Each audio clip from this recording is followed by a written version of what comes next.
Արածես,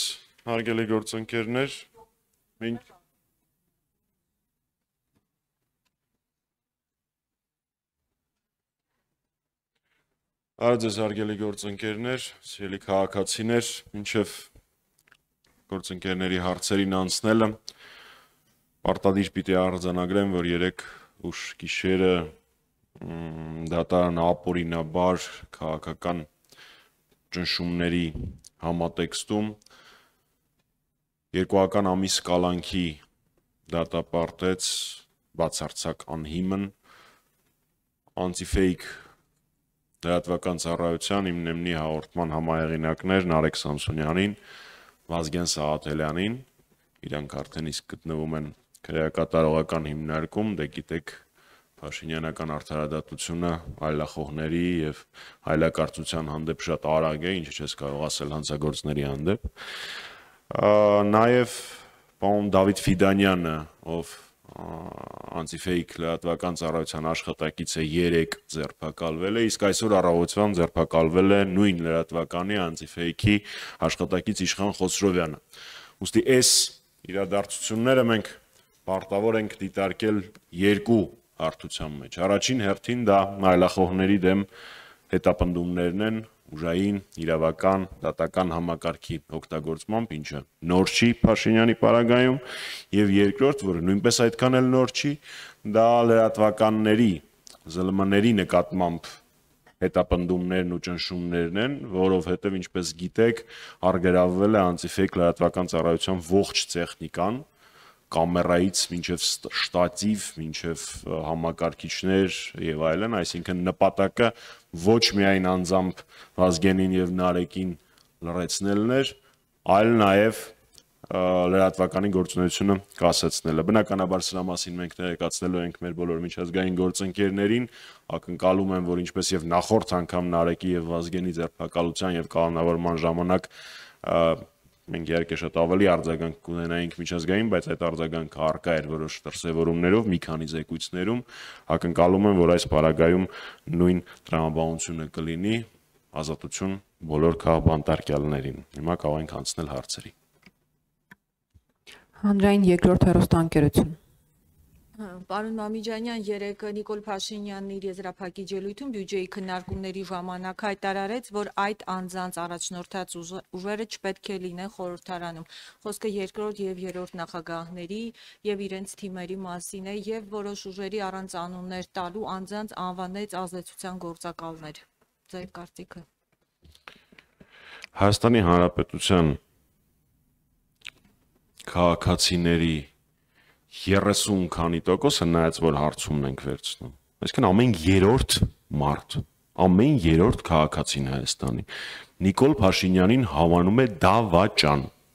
Ոչ թե դժգոհայրաքաղաքականությունից համարում է, որ սա պետքա փոխել։ Ամեն երրորդ քաղաքացին համարում է Նիկոլ Փաշինյանին դավաճան։ Դավաճանից նման բան լսելը զարմանալի չի։ Ինքը իր թե գործունեությամբ է ցույց տվել, թե ինքը ինչպես է այլ երկրների օրակարգը սպասարկում, եւ թե օր-օրի ի հայտ եկող փաստերը 2018 թվականի իրադարձությունների վերաբերյալ ակնհայտ են դարձնում, թե ում պատվերն էր կատարում Փաշինյանը, ով է վարժեցրել Փաշինյանին ու մինչ օրս ովքեր են Փաշինյանի կուրատորները, այդ մեկ։ Երկրորդ, Նիկոլ Փաշինյանը ոչ միայն պարլամենտում տեղ չունի, Նիկոլ Փաշինյանը իր այս հակապետական եւ դավաճանական գործունեությամբ Հայաստանում պիտի որ տեղ չունենա։ Եվ կարծում եմ վաղ թե ուշ Հայաստանի Հանրապետության քաղաքացիները իրեն դրա մասին կասեն։ Մնացել էր ինքը որոշեր, թե ով պարլամենտում պիտի հայտնվի, իսկ ով ոչ։ Ավելի կոպիտ չեմ ուզում ասել, որովհետեւ չեմ ուզում ախտոտել եթերը այսօրվա։ Սիվիկեյը հարցնեմ, պարոն Մամիջանյան, թույլ տվեք հարցնել հայհոյանքը արդյոք համարում եք այլախոհություն։ Երկրորդ հարցը, ասում եք, որ ամեն երկրորդ Նիկոլ Փաշինյանին համարում է դավաճան։ Ամեն երրորդ, սաստկացրեցի փաստորեն վիճակագրությունը, թույլ տվեք հարցնել որևէ սոցհարցման կամ այլ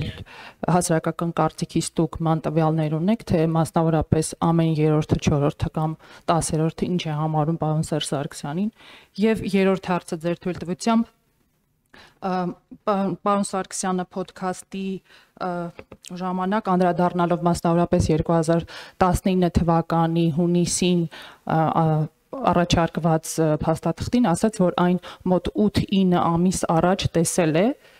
խնդրում եմ ասել, եթե տեսել է պարոն Սարգսյանը, արդյոք դուք եք տեսել եւ եթե տեսել եք, ինչու եք հապաղում այն հրապարակել։ Շնորհակալություն։ Առաջին Հայաստանի Հանրապետության քաղաքական դաշտ հայհոյանքը, զազրախոսությունը, սուտը, պլինտուսի մակարդակից ցածր քննարկումները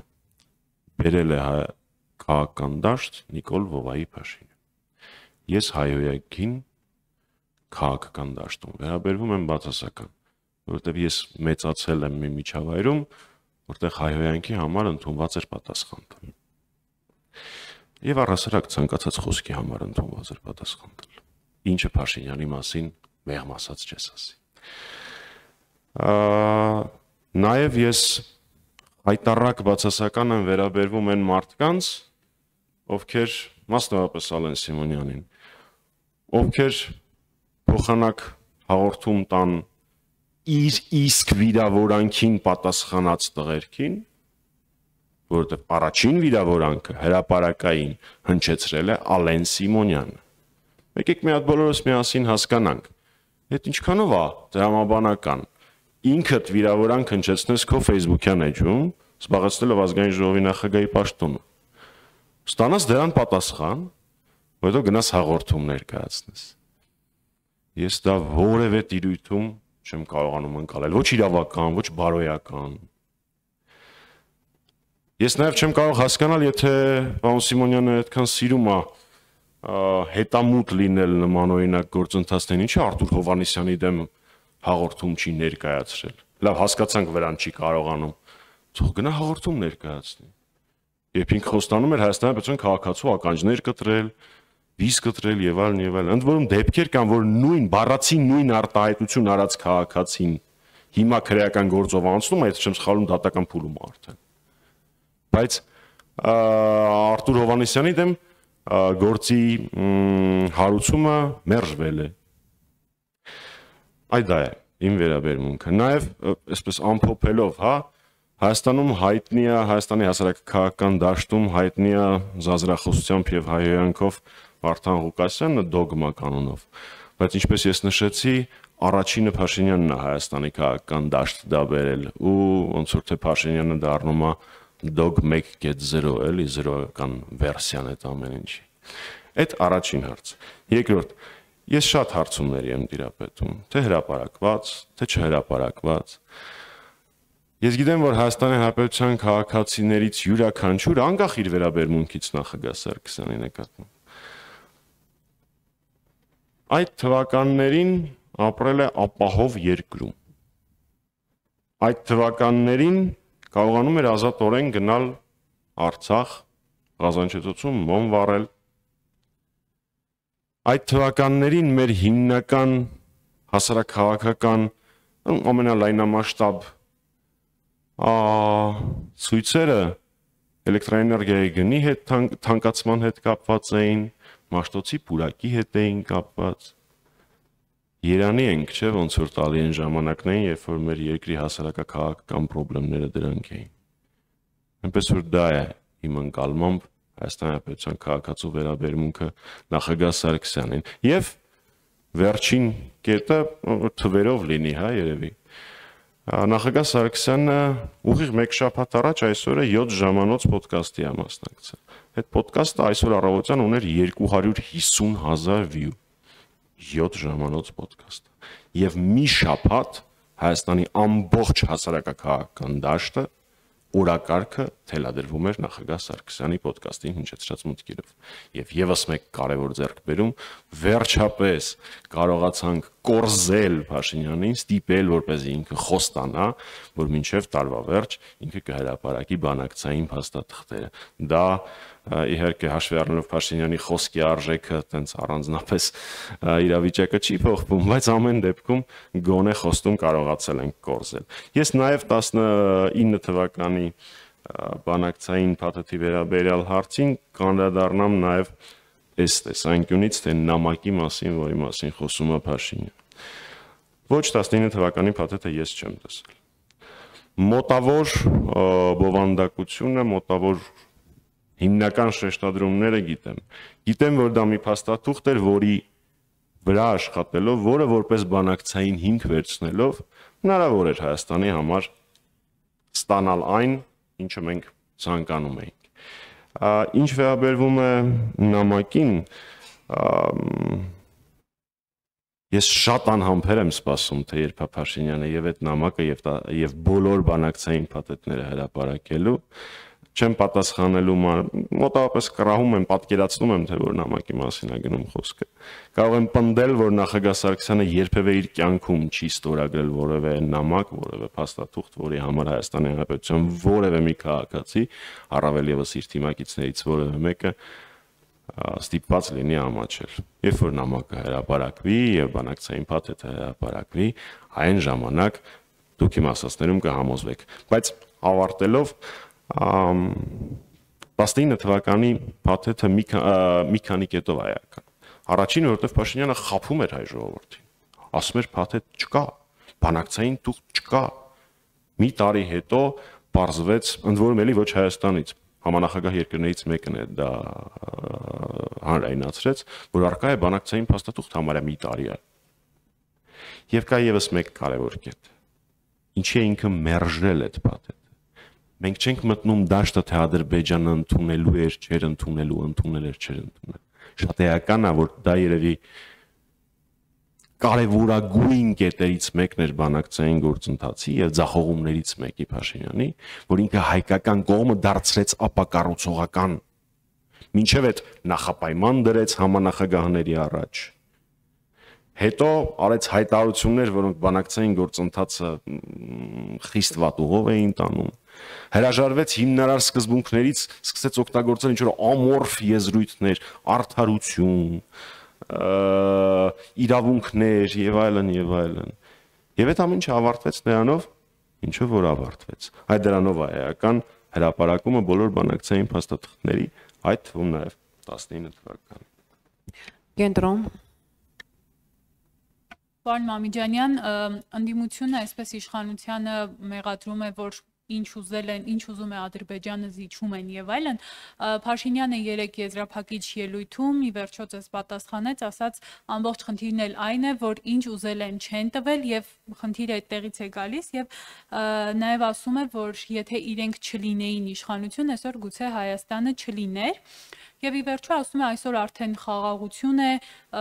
այսօր էլ հայտարարել է, որ Թրամփի ուղու դետալներն են այսպես հստակեցվում։ Ի վերջո ինչ խնդիր է տեսնում իշխանությունը, այդ ընդդիմությունը, ներողություն, այդ խաղաղությունը ասվածը չեք տեսնում։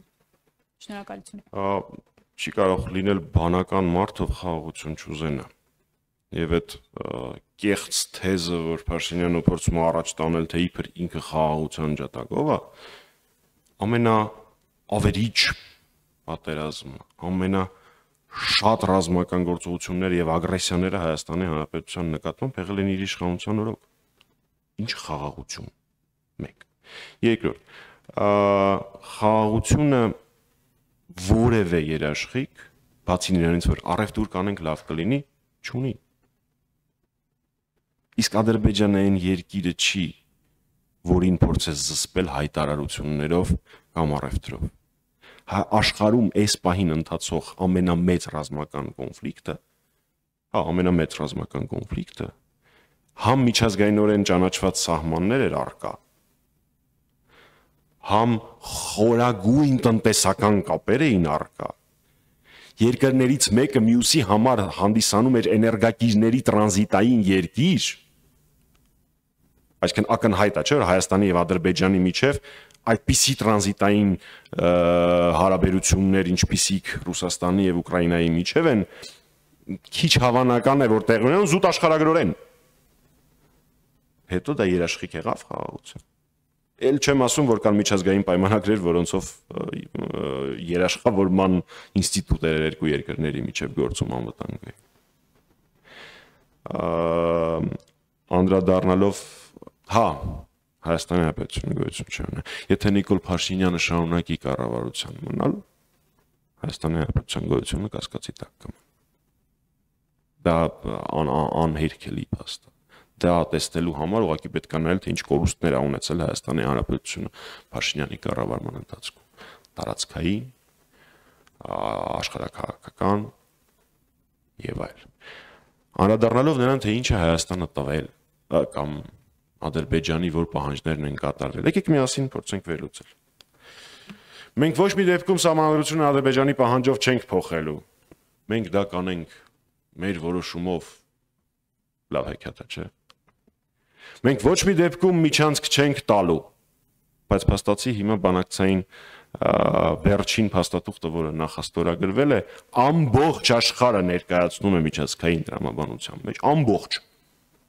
Հասկանում եք, ստորագրումից մի քանի վայրկյան հետո նախագահ Թրամփը օգտագործում է միջանցք բառը։ Հեքիաթները, որ դա անգլերեն բառ է եւ այլն, խնդրում եմ, էլի անգլերենը այնքան հոմանիշներ ունի, որ կարելի է այդտեղ օգտագործել։ Բոլոր փորձագետները, ամերիկյան, եվրոպական, ռուսական, հայկական, բոլորը ասում են միջազգային տրամաբանությունը, բացի Փաշինյանից։ Ոչ մի բան չի հիշացնում։